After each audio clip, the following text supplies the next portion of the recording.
खाधऊं कवड़ा वेठाई अबू बकर हक खाइयो कंहिंजो अम्मा फातिमा जो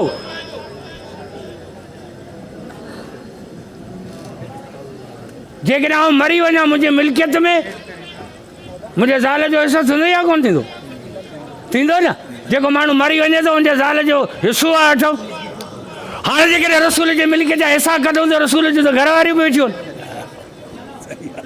रसूल जूं घरवारियूं बि वेठियूं आहिनि उन्हनि घरवारियुनि में अबू बकर जी न्याणी अम्मा आयशा बि वेठी आहे हाणे अबू बकर हक़ खाइयो कंहिंजो अम्मा फातिमा जो पोइ भला पंहिंजी धीउ अम्मा आयशा खे ॾिनई हुनजो त हक़ हो न जे अम्मा फातिमा खे कोन मिलियो त अबू बकर जी न्याणी खे बि कोन मिलियो पोइ रसूल जे सभिनी घरवारियुनि खे बि कोन मिलियो पोइ इहो बाग़ फदक जॾहिं हज़रत अली साईं हाकिम थियो 4.5 साल हुकूमत कई बाग़ फदक अली जे कब्ज़े में हो पोइ अली वारसनि खे विराए ॾे हा पर अली चयो न जेको फ़ैसिलो अबू बकर कयो उहो ई फ़ैसिलो अली कयो आहे ख़बरदार आउं सुञाणा थो तोखे अरबरू मुंझाए न माण्हुनि खे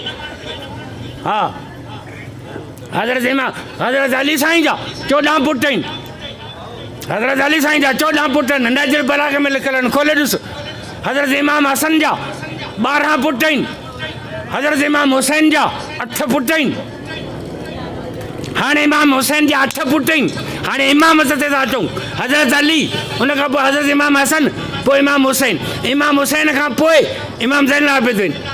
इहो इमाम हुसैन जो पुटु आहे इमाम ज़ैनुल आबिदीन खे इमामत मिली आहे बाक़ी 7 पुट उन्हनि मां कंहिंखे बि इमामत कान थी मिले हिकिड़े ज़ैनुल आबिदीन खे मिली आहे पोइ वरी ज़ैनुल आबिदीन जे पुटु मोहम्मद बाक़र खे मिली पोइ मोहम्मद बाक़र खां पोइ उनजे पुटु जाफ़र सादिक़ खे मिली पोइ उनखां पोइ उनजे पुटु मोहम्मद तकी खे मिली पोइ अली नकी खे मिली पोइ मोहम्मद जवाज़ खे मिली पोइ हसन अस्करी खे मिली पोइ मूसा काज़िब खे मिली हू हुनजो पुटु टोटल ख़ानदान इमाम ज़ैनुल आबिदीन जो आहे इमाम ज़ैनुल आबिदीन पुटु आहे इमाम हुसैन जो इमाम हुसैन जी घरवारी जेका हुई बीबी शहर बानू या केरु हुई हज़रत उमर जी हुकूमत में जॾहिं हज़रत उमर जी हुकूमत हुई ईरान सां जंग थी ईरान जो मुल्क फतह थियो ईरान जे बादशाह जूं 3 धीअरूं गिरफ़्तार थी आयूं मदीने में हज़रत उमर हिकिड़ी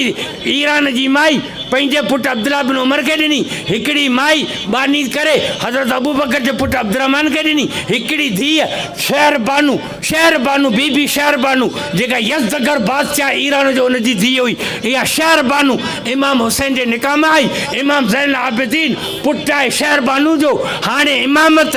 बंदि आहे शहर बानू जे ख़ानदान में शहर बानू मां ज़ैनुल आबिदीन पोइ उनजो पुटु मोहम्मद बाक़र पोइ उनजो पुटु जाफ़र सादिक़ यानी इमामत खे बंदि कयो आहे बीबी शहर बानू में छाजे करे न प्यार अली सां आहे न प्यार अल बैत सां आहे प्यार पंहिंजे नानाण के सां आहे नानाण को ईरान तो मिले शहर बानू ईरान मां हुई इन जे करे इमामत ईरान में बंदि करे छॾियो सुञाणा तो तुंहिंजी अटक लॻे